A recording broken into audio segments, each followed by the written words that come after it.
Isso aqui que a Daniela nos conta é gravíssimo e é algo que a gente acompanha há um tempo. Daniela Zambrano, muito obrigada pelas informações. Muito obrigada. A repressão ao trabalho da imprensa na Venezuela marcou a rotina de jornalistas no país. Eu vou citar para vocês aqui um caso e chegar até o Renan Fiuza. Em 2019, quando a situação já era de muita tensão, a nossa equipe esteve em Caracas e acompanhou de perto o medo, a perseguição e as prisões, porque naquele ano quase 80 profissionais de imprensa foram detidos e muitos acabaram deixando o país em busca de proteção. Lógico, se aqui eu não me sinto seguro para trabalhar, eu vou embora. O Renan Fiuza esteve no local e é ele quem fala exatamente sobre essa condição. Renan, porque aqui a gente trabalha no Brasil com uma liberdade. Apesar de sermos, de vez em quando, de recebermos violência, né, com alguma pergunta que a gente faça, e isso é também uma tentativa de censurar a imprensa, aqui a gente consegue falar. A gente está aqui ao vivo na CNN. Como é que foi para vocês a situação na Venezuela? Bem-vindo. Obrigado, Elisa. Bom dia para você, para os livers.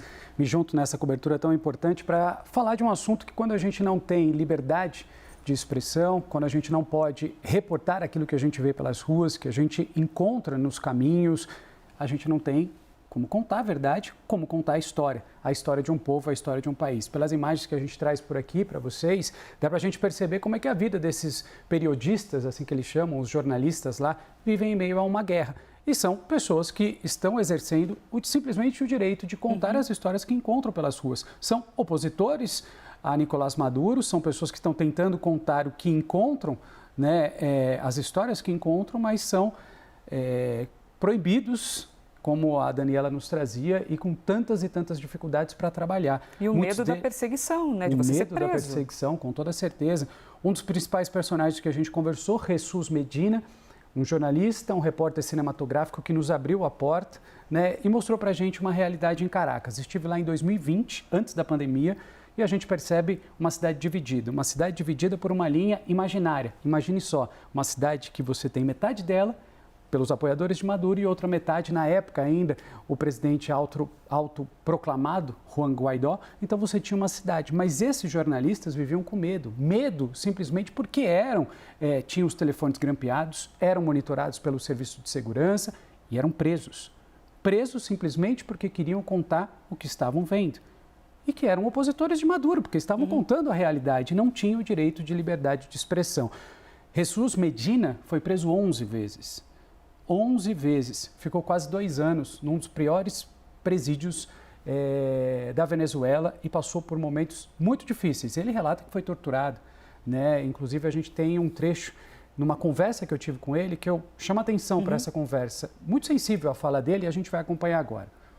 A gente está chegando aqui na Praça Altamira para conversar com o nosso entrevistado, o Jesus, um jornalista que ficou preso por mais de 1 ano num presídio de segurança máxima, onde ficam os presos políticos. Ele que escolheu esse local justamente porque ele se sente mais tranquilo aqui. Disse que é um dos poucos lugares em Caracas que ele consegue transitar, ir e vir sem nenhum problema. Jesus, está bien, luchando por la libertad de expresión, para seguir informando al país y al mundo cómo está la vida agora. No es difícil, no es fácil la vida aquí en Venezuela, y menos para los comunicadores sociales, menos para los trabajadores de la prensa. Depois de solto, o repórter cinematográfico começou a viver em diferentes lugares para tentar escapar da vigilância do governo. Jesus foi preso depois de denunciar abusos cometidos num presídio do país.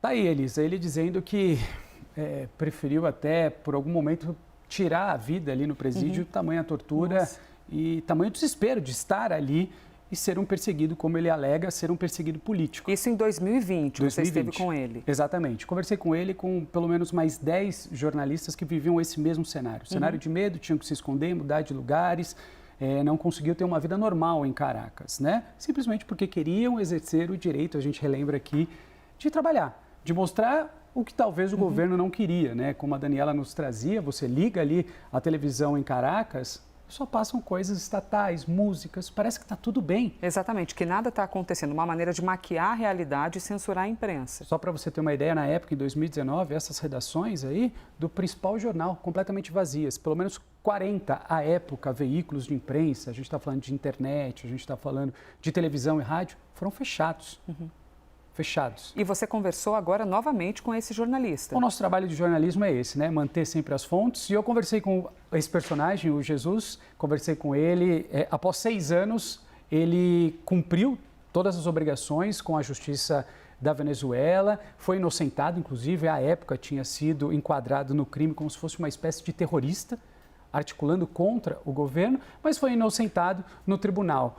Só que ele vive fora da Venezuela, vive hoje na Colômbia, porque tem medo, porque sabe não quer morrer. Né? Não quer morrer e sabe que a situação é muito delicada. Obviamente, para além dessa situação política, né, a gente está falando também de uma Venezuela completamente difícil de encontrar mantimentos, uma Venezuela onde o salário é muito baixo, onde as pessoas vivem num nível de pobreza muito extremo. E isso a gente via pelas ruas de Caracas enquanto estávamos lá. E a situação do Jesus foi complicada. Conversei com ele, conversei com o Jesus esses últimos dias para saber, logo após, né, todo o cenário que antecedeu e depois da captura de Nicolás Maduro. E Jesus, na Colômbia, disse: olha, Renan, eu estou feliz, estou aliviado. A gente foi às ruas aqui na Colômbia, em Bogotá, onde eu estou vivendo, comemorar ao lado de venezuelanos, mas eu preciso saber o que vai acontecer. O meu desejo não é morar na Colômbia, o meu desejo é morar na Venezuela. Eu quero voltar para o meu país. E ele abraçava as pessoas e dizia que a sensação é essa, mas ainda há muita dúvida do futuro da Venezuela para os venezuelanos. Vamos ver. Estas cicatrices que yo tengo en el cuerpo no son solo mías, son cicatrices de una nación. Yo soy parte de un eslabón de lo que he pasado, lo que han pasado millones de venezolanos. Soy una muestra física y tengo una voz en donde me pueden escuchar, pero hay miles atrás que no han podido ser escuchados. Hay miles de muertos que no pudieron disfrutar su vida en Venezuela.